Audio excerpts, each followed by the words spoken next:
Ay, there, it's so dark.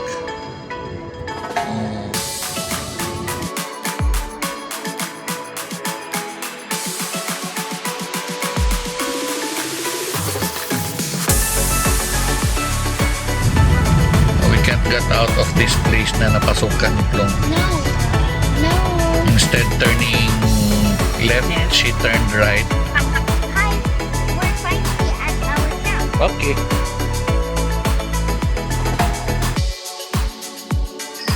So, Pero magandang view. Magandang view.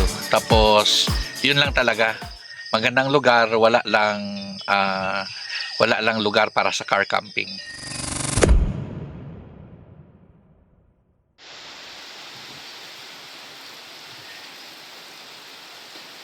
Car camping na ba? Or never mind na lang? That is the question. Seems that ayaw makisamang panahon. On the way pa si Plong pauwi and uncertain pa yung booking namin sa campsite A. If di talaga pwede si campsite A, doon na lang kami sa backup campsite, which poses another uncertainty. Kasi walang maayos na lugar for camping doon. Bahala na.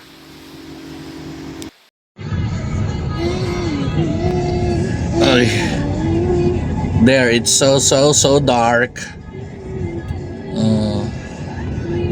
But here,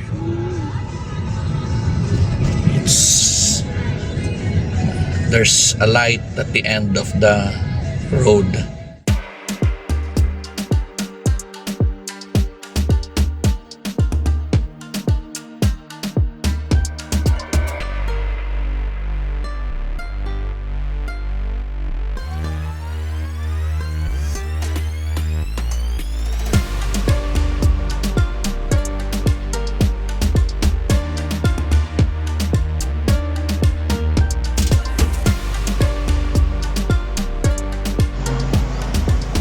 Lins Balbacua. Sabaw pa lang, ulam na. If you live here, down south, you ought to try this. So, pick up lang kami. Take out lang kami ng Balbacua. I-reheat lang natin doon sa taas mamaya. We don't have time kasi minadali yung camping na ito. Yan. Bili kami Balbacua for dinner later on. Can't get out of this place na napasukan ni Plong. Instead turning left, she turned right. So balik, we're running around in circles. Anyway, last na lang, bili na lang kami, ulam na lang ni Maggie. And then after that, proceed na to campsite.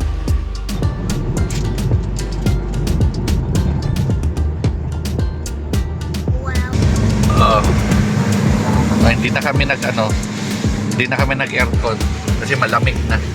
Paakyat. This is the road going to Sunridge, the Barakatan Road. Pasensya, hindi ako nakakuha ng footage kanina doon sa crossing. And if you're from Davao, you know where this is. For those who are not from Davao, you can use Google. Lalaman mo, just Barakatan Road, Sunridge.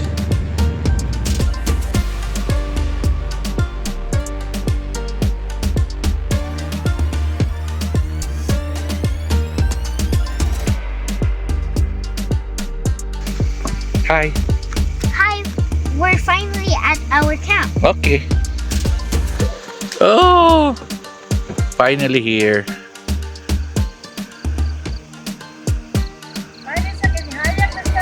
Lagi. Ganina dulong day. Wala na daari, oy.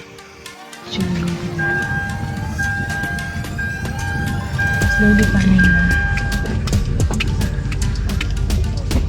Yeah, those are the city lights. This is the main campsite.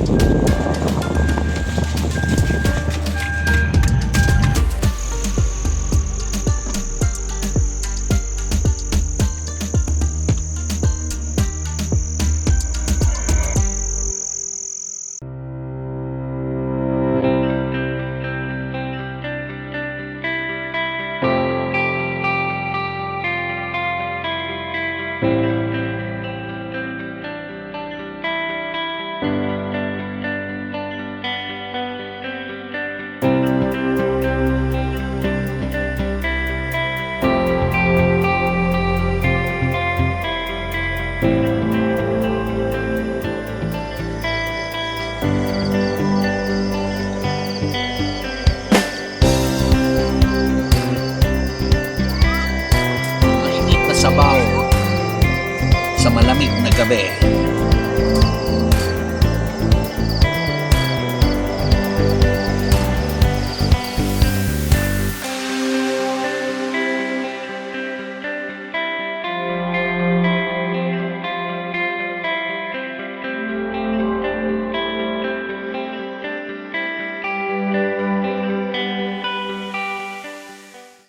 Hello. So, kumusta? So, Malamig. So, any comment? Do you have any comment? comment. Campsite natin dito sa Sunridge. Okay naman, pero yun lang. This is not the proper camping site for car campers. Camping lang. Kailangan nila i-develop pa kasi daanan to. Oo. It's the only place kasi for car camping or where car camping is allotted. So, Pero magandang view. magandang view. Magandang view. Tapos, yun lang talaga. Magandang lugar, wala lang lugar para sa car camping. Yeah. Tama, no?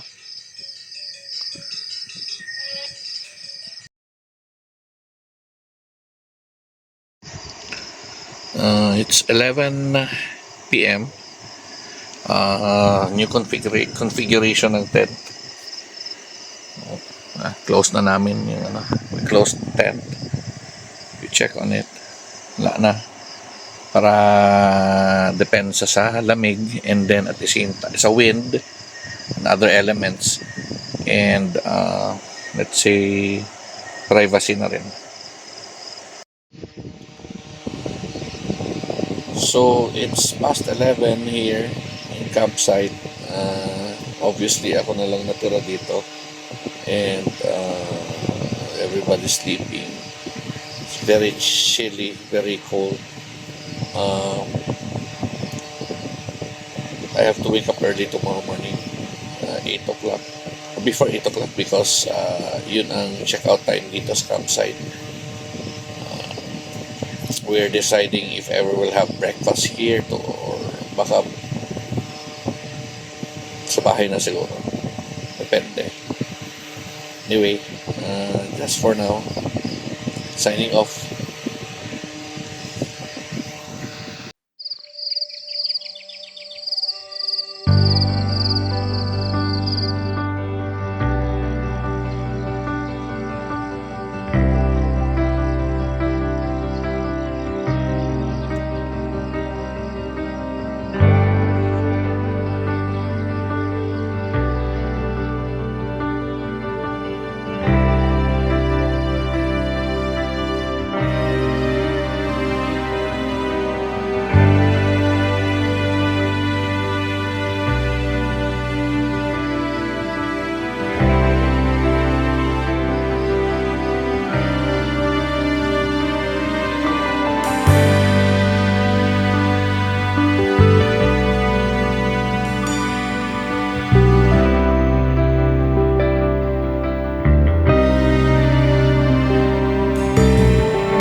Pack up time.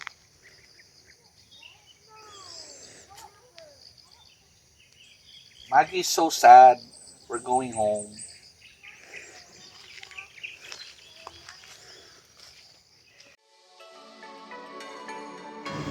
At the beginning, we really thought that it would turn into a disaster. To be honest, ilang beses kaming nakapag-isip na mag-back out. Akalain mo that everything would turn out to be just fine. So here's my take on the place. Yes, alanganin talaga yung lugar for car camping since wala silang facilities and allotted area para doon. Pagdating namin doon, madilim na. And worst of all, yung area na binigay sa amin was so dark. Turned out na nakalimutan palang ilawan ng staff. Pero overall, bawi naman when it comes to ambience dahil sa overview of the Metro Davao City lights sa gabi. In the morning, we're nature trip talaga to the singing of the birds, the smell of fresh air, sunrise at Davao Bay, and more. Sana nag-enjoy kayo sa video and hope to catch you on our next adventure.